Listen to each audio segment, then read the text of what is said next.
Hello दोस्तों, स्वागत है आप सभी का हमारे यूट्यूब चैनल वीएस उपाध्याय पर। आज हम लोग बात करने वाले हैं सीटेट के एक पुराने पेपर जो 2023 में आया था। तो देखिए, इसका जो पहला क्वेश्चन है, शिक्षा मनोविज्ञान का पहला जो क्वेश्चन है वो है कि डिस्ग्राफिया क्या है, यानी डिस्ग्राफिया जो है वो क्या है। पहला ऑप्शन आपके पास में क्या है, एक भाषा विकार है जिसकी विशेषता अकलाना और उच्चारण में त्रुटि है, तो ये गलत होगा। उसके बाद है गति युक्त विकार है जिसकी विशेषता स्थूल पेशीय बाधिता है। तीसरा है एक तंत्रिकीय विकार है और चौथा है एक मनोवैज्ञानिक विकार है जिसकी विशेषता ध्यान का अभाव और आवेगशील व्यवहार है।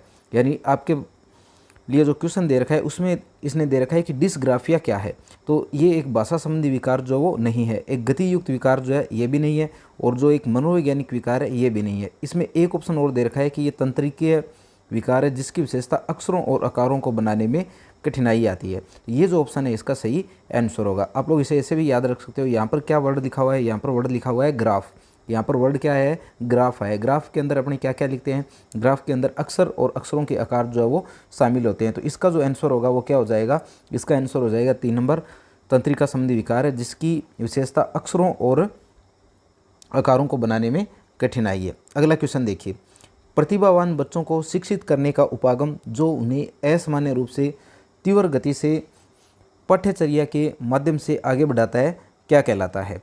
तो पहला जो ऑप्शन दे रखा है वो है विभेदित निर्देशन, यानी ये किसके बारे में बात कर रहा है, प्रतिभावान बच्चों के लिए बात कर रहा है, उन्हें पढ़ाने का कोई एक क्या है उपागम है, उसके बारे में आपसे बात कर रहा है। तो इसके अंदर ये बोल रहा है कि ये आगे बढ़ना जो है वो क्या कहलाता है। पहला दे रखा है विभेदित निर्देशन, ये गलत है, संवर्धन भी नहीं है। एक है त्वरण और विसर्जन, तो इसका जो सही आंसर वो क्या होगा, त्वरण और गति वर्धन होगा। ठीक है, अगला क्वेश्चन देखिए। अगले क्वेश्चन में आपको दे रखा है इसने कि शिक्षक जो समावेशी कक्षाओं की दिशा में काम कर रहे हैं उन्हें चाहिए कि वे पाठ्यचर्या में अनुकूलन करें, विविध दृष्टिकोणों को शामिल करें, अपने स्वयं के अंतर्निहित पूर्वाग्रहों की जांच करें, और एक ऑप्शन दे रखा है विविधता को एक बाधा के रूप में देखें। ठीक है, 3 नंबर क्वेश्चन जो है ये आपका इसने दे रखा है। इसके अंदर देखिए इसने नीचे जो है ऑप्शन दे रखे हैं कि कौन कौन सा जो है वो इसमें सही आंसर हो सकता है। तो देखिए इसके अंदर पाठ्यचर्या में अनुकूलन करें, ये सही है। इसके अलावा विविध दृष्टिकोणों को शामिल करना चाहिए, एक इसने दे रखा है कि पूर्वाग्रहों की जांच की जानी चाहिए, एक दे रखा है विविधता को एक बाधा के रूप में देखा जाना चाहिए। तो ये वाला जो है वो क्या है इसमें गलत है, तो इसका आंसर जो है 1, 2, 3 हो जाएंगे, यानी जो 2 नंबर इसने दे रखा है वो इसका सही आंसर हो जाएगा, 1, 2 और 3। इसके बाद देखिए क्वेश्चन नंबर 4। क्वेश्चन नंबर 4 के अंदर ये आपको बोल रहा है कि शैशवावस्था में समाजीकरण की संस्थाएं प्रमुख रूप से महत्वपूर्ण है। ठीक है, फिर बोल रहा है जबकि प्रारंभिक बाल्यावस्था में समाजीकरण की संस्थाएं भी महत्वपूर्ण हो जाती है, यानी समाजीकरण की संस्थाओं के बारे में ये बात कर रहा है और आपसे पूछ रहा है कि कौन सी संस्थाएं जो वो महत्वपूर्ण हो जाती है। तो 2 इसने खाली स्थान दे रखे हैं, उस खाली स्थान में जो सही ऑप्शन आएगा वो 2 नंबर आएगा। पहले क्या आएगा कि शैशवावस्था में समाजीकरण की प्राथमिक संस्थाएं महत्वपूर्ण होती है, क्योंकि बच्चा जो काफ़ी छोटा होता है, तो इसमें क्या आएगा, प्राथमिक आए। इसके बाद में दे रखा है कि बाल्यावस्था में कौन सी संस्थाएं आनी चाहिए, तो बाल्यावस्था में जो माध्यमिक संस्थाएं हैं वो आनी चाहिए। ठीक है, इसके बाद में अगले क्वेश्चन की बात करते हैं, क्वेश्चन नंबर 5 की। क्वेश्चन नंबर 5 में ये आपको बोल रहा है कि लियो वाइगोत्स्की के अनुसार सामाजिक कारक भाषा विकास को प्रभावित करते हैं परंतु संज्ञानात्मक विकास को नहीं। क्या इसने ऐसा बोला है वाइगोत्स्की ने, तो ये गलत है, ऐसा नहीं बोला है। फिर आता है संज्ञानात्मक विकास भाषा विकास को सुगम बनाता है, ये भी गलत है। इसके बाद आता है भाषा विकास और संज्ञानात्मक विकास एक दूसरे से स्वतंत्र विकसित होते हैं, तो ऐसा नहीं है, स्वतंत्र रूप से विकसित जो है वो नहीं होते हैं। तो इसका जो सही आंसर होगा वो लास्ट जो बचा है वही होगा, भाषा विकास संज्ञानात्मक विकास को सुगम बनाता है। अगला क्वेश्चन देखिए, क्वेश्चन नंबर 6। क्वेश्चन नंबर 6 में इसने दे रखा है कि लॉरेंस कोलबर्ग के नैतिक तर्क के किस स्तर पर बच्चे आमतौर पर मानते हैं कि लोगों को समाज की अपेक्षाओं पर खरा उतरना चाहिए और अच्छे तरीके से व्यवहार करना चाहिए। ठीक है, यानी ये बात कर रहा है कि किस तरह के बच्चे जो हैं वो ऐसा मानते हैं। तो इसका जो सही आंसर है वो होगा पारंपरिक स्तर। पारंपरिक स्तर जो है इस पर जो है वो अच्छे तरीके से व्यवहार करने वाली बात जो है वो आ जाती है। इसके बाद में देखिए क्वेश्चन नंबर 7। क्वेश्चन नंबर 7 में आपको बोल रहा है कि निम्नलिखित कथनों को पढ़िए तथा सही विकल्प का चयन कीजिए। कथन देखिए क्या दे रखा है, कथन दे रखा है शिक्षकों और साथियों जैसे, क्वेश्चन नंबर 7 अपने पास में ये, शिक्षकों और साथियों जैसे अधिक जानकार अन्य लोगों के साथ बातचीत शिक्षार्थियों को उनकी समझ और कौशल विकसित करने में मदद करने के लिए आवश्यक समर्थन और मार्गदर्शन कर सकती है। ठीक है, बातचीत के बारे में बात कर रहे हैं कि बातचीत जो है वो क्या कर सकती है, समझ और कौशल विकसित करने में मदद जो है वो कर सकती है। ठीक है, इसके बाद ये कारण दे रखे हैं इसने कि सामाजिक संपर्क सीखने और विकास का एक महत्वपूर्ण घटक जो है वो होता है। इसके अलावा इसने जो ऑप्शन दे रखे हैं वो है कि ए और आर दोनों गलत है। तो ऐसा तो नहीं है कि ए और आर जो है वो दोनों गलत है, क्योंकि ये जो बातें इसने लिख रखी है ये दोनों ही बातें क्या है, सही। इसके बाद में इसने दे रखा है कि ए और आर दोनों सही है तथा आर जो वो ए की सही व्याख्या करता है। तो कथनों को पढ़ने से अपने को पता चल रहा है कि बातचीत जो है वो करनी चाहिए। बातचीत करने से क्या होता है, संपर्क जो है वो बढ़ते हैं और संपर्क जो सीखने और विकास का एक महत्वपूर्ण घटक है। तो इसका जो सही आंसर होगा वो क्या हो जाएगा, वो आंसर हो जाएगा जो 2 नंबर है ये वाला। इसके बाद देखिए क्वेश्चन नंबर 8। क्वेश्चन नंबर 8 में दे रखा है कि अधिगम के लिए आकलन का मुख्य लक्ष्य क्या है, यानी अधिगम के लिए आकलन जो है उसका मुख्य लक्ष्य जो है वो क्या है। तो ये देखिए इसमें ऑप्शन क्या क्या दे रखे हैं।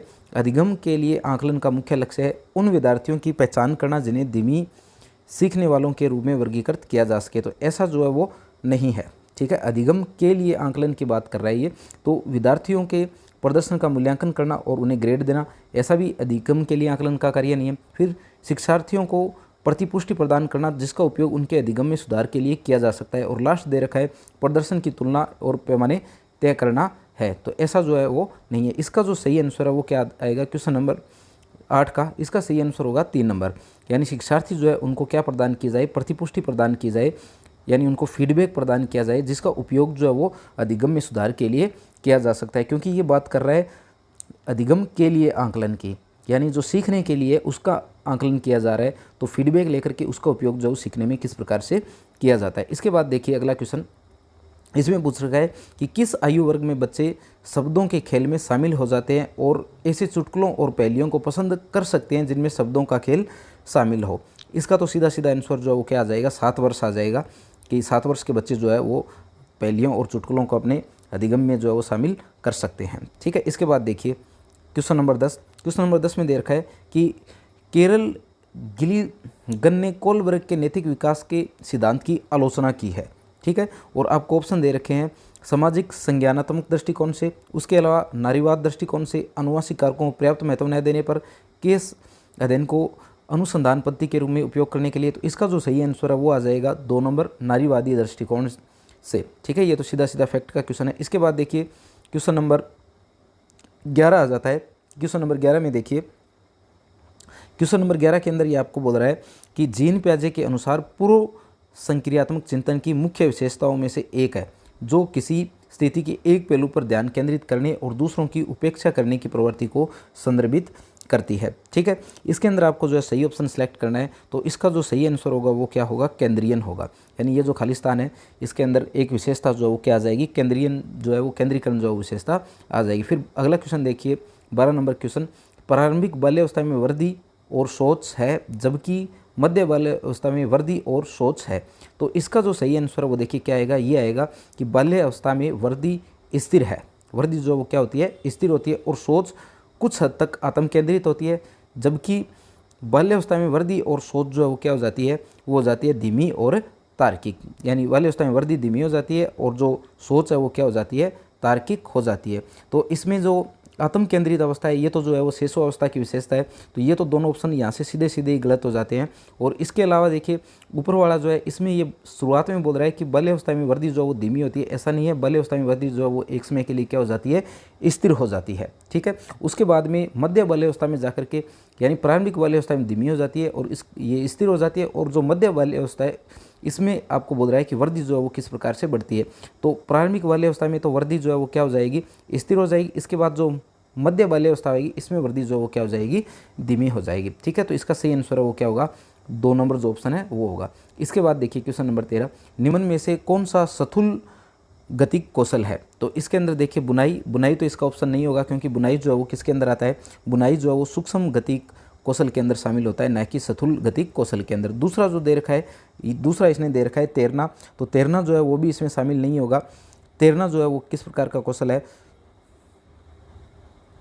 देखिए क्वेश्चन नंबर 13 में दे रखा है निम्न में से कौन सा स्थूल गतिक कौशल है। तो इसके अंदर बुनाई शामिल नहीं होगा, क्योंकि बुनाई जो है वो कैसा है, सूक्ष्म गतिक कौशल है।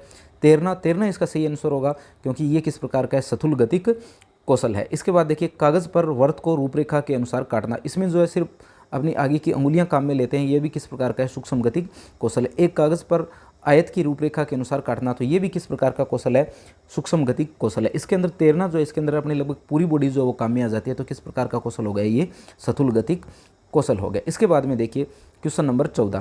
क्वेश्चन नंबर 14 में आपको बोल रखा है कि भौतिक वृद्धि और विकास के और सिद्धांतों का पालन करते हैं। तो इसके अंदर देखिए भौतिक वृद्धि और विकास जो है वो विकास के शीर्षगामी, अवरोही और समीपस्थ आंतरिक से बाह्य सिद्धांतों का पालन करते हैं। ठीक है, ये वही है कि वृद्धि जो है वो कहाँ से शुरू होती है, सिर से शुरू होती है, और जो सिर के जो सबसे नज़दीक अंग होते हैं वहाँ पर वृद्धि जो वो सबसे प्रारंभ में होनी शुरू होती है। उसके बाद में जो दूर होते हैं उसके बाद के अंगों की वृद्धि होनी शुरू होती है। इसके बाद जो दूसरा दे रखा है समीपस्थ आंतरिक से बाह्य, यानी वृद्धि जो है वो कहाँ से शुरू होती है, ये आंतरिक अंगों से शुरू होती है और उसके बाद में ये बाह्य अंगों तक आनी जो है वो शुरू हो जाती है। तो ये जो इसका सही ऑप्शन है वो होगा आंसर नंबर 2 जो है इसका सही होगा। ठीक है, इसके बाद में देखिए क्वेश्चन नंबर 15।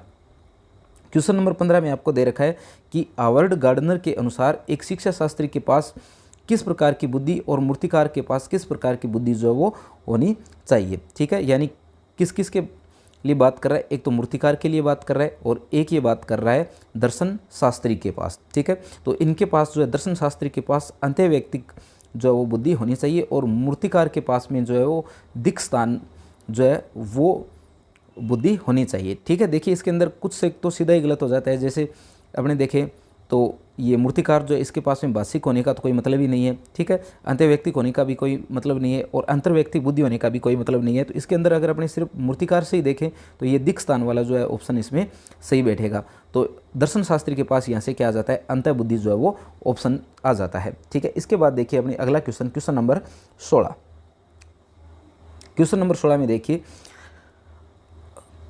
अनुभवात्मक अधिगम किस पर बल देता है। इसके अंदर 3 ऑप्शन दे रखे हैं, बच्चों के अधिगम पर, शिक्षक के नियंत्रण पर, सीखने में पुनर्बलन की भूमिका पर, आलोचनात्मक प्रतिबिंबन के महत्व पर, एक प्रक्रिया के बजाय अधिगम को एक उत्पाद के रूप में देखने पर। ये 3 ऑप्शन है, इसमें से जो सही है वो आता है आलोचनात्मक प्रतिबिंबन के महत्व पर। ठीक है, इसका जो सही आंसर है वो क्या होगा, आलोचनात्मक प्रतिबिंबन के महत्व पर जो है वो सही आंसर होगा। इसके बाद देखिए क्वेश्चन नंबर 17, बच्चों में समस्या समाधान कौशल को बढ़ाने के लिए निम्न में से कौन सा एक प्रभावी तरीका हो सकता है। यानी बच्चों में समस्या समाधान जो कौशल है उसको बढ़ाना चाहते हैं तो कौन सा तरीका जो है वो सबसे उत्तम या बढ़िया तरीका होगा। तो पहला इसने दे रखा है स्वतंत्र चिंतन को अतोत्साहित करना है, तो ये तो गलत हो जाता है। यहाँ से नेगेटिव आंसर जो वो कभी भी साइको का आंसर नहीं होता है। बचने के लिए अतोत्साहित करना या प्रोत्साहित करना ये भी नहीं होगा। इसके अलावा तीसरा दे रखा है उन्हें समस्याओं का तैयार समाधान उपलब्ध करवाना, तो बच्चों को तैयार समाधान उपलब्ध भी नहीं करवाना चाहिए। तो ये लास्ट वाला ऑप्शन जो है ये बचाए, उन्हें बुद्धि मंथन और सहज अनुमान लगाने के अवसर देना। इसके बाद देखिए क्वेश्चन नंबर 18। क्वेश्चन नंबर 18 में देखिए क्या आएगा, इसने आपको कथन दे रखे हैं और उनका कारण दे रखा है। तो कथन देखिए, शिक्षकों को सार्थक वातावरण बनाना चाहिए, शिक्षकों को सार्थक वातावरण बनाना चाहिए जिसमें सभी बच्चों की सक्रिय भागीदारी और संलग्नता हो। ये तो इसने दे रखा है अभिकथन, और इसका कारण दे रखा है सभी बच्चे आंतरिक रूप से सीखने के लिए प्रेरित होते हैं और सीखने में सक्षम होते हैं। तो ये दोनों ही बातें जो वो सही है। तो इसका जो आंसर है वो सीधा सीधा क्या आ जाएगा, 18 नंबर का जो 2 नंबर ऑप्शन है वो इसका सही आंसर आ जाएगा। इसके बाद में देखिए क्वेश्चन नंबर 19। क्वेश्चन नंबर 19 में आपको दे रखा है कि निम्न में से कौन सी प्रक्रिया अधिगम के दौरान नहीं देती है।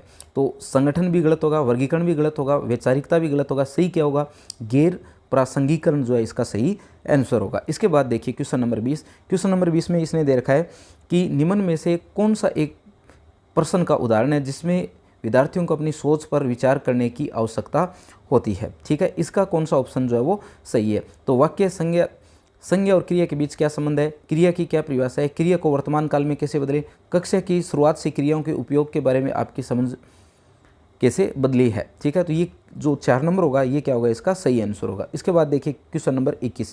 क्वेश्चन नंबर 21 के अंदर देखिए आपको क्या दे रखा है। क्वेश्चन नंबर 21 में आपको दे रखा है निम्न में से कौन सा विफलता के लिए एक आंतरिक आरोपण का उदाहरण है।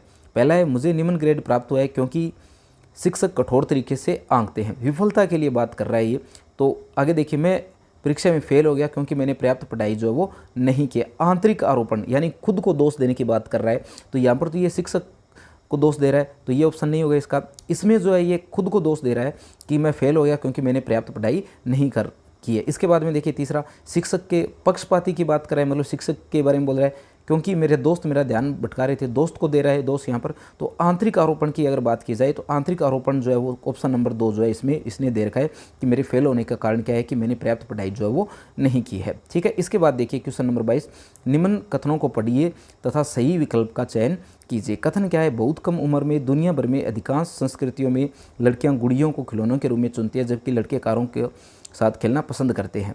इसके अंदर ये दे रखा है कि बच्चे किसी विशेष संस्कृति की अपेक्षाओं के आधार पर एक लड़के या लड़की के लिए क्या उपयुक्त माना जाता है इसके बारे में जानकारी व्यवस्थित करते हैं और उनके अनुसार व्यवहार जो वो करते हैं। तो ये दोनों ही बातें जो वो क्या है, सही है। यानी बच्चे जो वो क्या करते हैं, अपनी संस्कृति या अपने आसपास के वातावरण को देख करके सीखते हैं, तो उन्हीं के अनुसार जो व्यवहार को ग्रहण कर लेते हैं। तो कथन और कारण दोनों जो है वो क्या है, इसमें सही है। इसके बाद देखिए क्वेश्चन नंबर 23, लेओ वाइगोत्स्की के अनुसार बच्चों के संज्ञानात्मक या संकल्पनात्मक की बात कर रहा है, बच्चों के संकल्पनात्मक योग्यताओं के विकास में महत्वपूर्ण भूमिका निभाता है। तो वाइगोत्स्की के अनुसार इसका आंसर क्या होगा, सहकर्मी सहयोग जो है वो महत्वपूर्ण भूमिका निभाएगा। इसके बाद देखिए 24 नंबर क्वेश्चन, लेओ वाइगोत्स्की के अनुसार आंतरिक वाक बच्चों के एक काल्पनिक दोस्त के साथ संप्रेषण करने का तरीका है, संज्ञानात्मक अपरिपक्वता का प्रतीक है, तो ये तो गलत ही है। विकासात्मक देरी का संकेत है, ये भी गलत है। बच्चों के लिए अपनी सोच को नियंत्रित करने का एक तरीका है। ठीक है, ये क्वेश्चन बहुत बार रिपीट हुआ है कि बच्चे जो है वो खुद से बातचीत करते हैं, इसका कारण क्या है, तो इसका कारण क्या है, वो अपनी सोच को क्या करते हैं, नियंत्रित करने का प्रयत्न करते हैं, जिसके कारण बच्चे क्या करते हैं, खुद से बातें करते हैं। तो इसका जो सही ऑप्शन होगा वो क्या होगा, 4 नंबर ऑप्शन होगा। इसके बाद आता है 25वां क्वेश्चन, 4 वर्ष की अपर्णा कहती है, 4 वर्ष की अपर्णा कहती है एक बटन जिंदा है, एक बटन जो है वो जिंदा है क्योंकि यह उसकी शर्ट को एक साथ बांधने में मदद करता है। प्याजे के अनुसार उसकी सोच की विशेषता है, यानी अपर्णा जो है वो एक बटन के साथ में किस प्रकार का व्यवहार कर रही है, एक जीव के समान व्यवहार कर रही है, यानी सजीव जो वस्तुएं होती है उसके समान व्यवहार कर रही है। इसका मतलब सीधा सीधा इसका आंसर क्या हो जाएगा, इसका ऑप्शन नंबर 2 आ जाएगा, जीववादी चिंतन जो है इसका सही आंसर जो है वो होगा। इसके बाद देखिए आगे चलते हैं क्वेश्चन नंबर 26 की ओर। क्वेश्चन नंबर 26 के अंदर ये बोल रहा है कि निम्नलिखित में से सौलीनता वाले विद्यार्थियों के विशिष्ट विशेषताएं कौन सी है। ठीक है, सौलीनता के बारे में बात कर रहा है, तो इसका सही जो आंसर होगा वो क्या होगा, बार बार दोहराना और आवर्ती व्यवहार जो है इसका आंसर होगा। इसके बाद देखिए क्वेश्चन नंबर 27, क्वेश्चन नंबर 27 में बोल रहा है कि जो कथन दिया गया है उसे आप लोगों को पढ़ना है। ठीक है, क्वेश्चन नंबर 27 में आपको इसने क्या कर रखा है, एक कथन दे रखा है, ये कथन हमें पढ़ना है और आंसर जो वो देना है। तो देखिए, निम्नलिखित कथनों को पढ़िए और सही विकल्प का चयन कीजिए, यानी ऊपर वाला पढ़ करके आपको क्या करना है, सही विकल्प का चयन करना है। कथन देखिए, विद्यार्थियों के बीच समालोचनात्मक चिंतन को सुगम बनाने के लिए शिक्षकों को उन्हें विविध परिस्थितियों और विभिन्न दृष्टिकोणों से अवगत कराना चाहिए। यानी ये बात कर रहा है समालोचनात्मक चिंतन के लिए कि शिक्षक को उन्हें जो है वो अलग अलग विशेषता और दृष्टिकोण से परिचित करवाना चाहिए। तो ये इसका कथन है। और इसके बाद इसने जो है वो कथन का क्या दे रखा है, कारण दे रखा है कि जब विद्यार्थी विविध मतभेदों के बीच बातचीत में संलग्न होते हैं तो वे समालोचनात्मक और रचनात्मक रूप से सोचने की अपनी क्षमता को सीखते और समृद्ध करते हैं। तो इसका आंसर और कारण जो है वो बिल्कुल सही है। और ये जो इसने कारण दे रखा है ये क्या कर रहा है, सही व्याख्या जो है वो भी कर रहा है। ठीक है, तो 2 नंबर ऑप्शन जो है वो इसका सही होगा। इसके बाद देखिए क्वेश्चन नंबर 28, क्वेश्चन नंबर 28 में आपको बोल रहा है कि निम्न में से अधिगम का प्राथमिक लक्ष्य कौन सा होना चाहिए, यानी अधिगम का कौन सा लक्ष्य जो प्राथमिक होना चाहिए। तो इसका आंसर होगा समालोचनात्मक चिंतन का विकास जो है वो होना चाहिए। ठीक है, क्वेश्चन नंबर 29 देखिए, सबसे प्रभावी ढंग से तब सीखते हैं यदि कोई अवधारणा जो है वो सामान्य से विशिष्ट की ओर बढ़ती है, अमूर्त से मूर्त की ओर बढ़ती है, जटिल से सरल की ओर बढ़ती है, तर्क संगत से अनुभवजन्य की ओर बढ़ते हैं। तो सबसे प्रभावी की बात कर रहा है, यानी ऑप्शन जो है इनमें सही नहीं देखना है, सबसे सही जो है वो देखना है। तो सामान्य से विशिष्ट की ओर जब भी बढ़ा जाता है तब जो है वो कोई अवधारणा जो प्रभावी रूप से सीखी जाती है। इसके बाद देखिए क्वेश्चन नंबर लास्ट आज का 30, विद्यार्थियों की सीखने की शैलियों में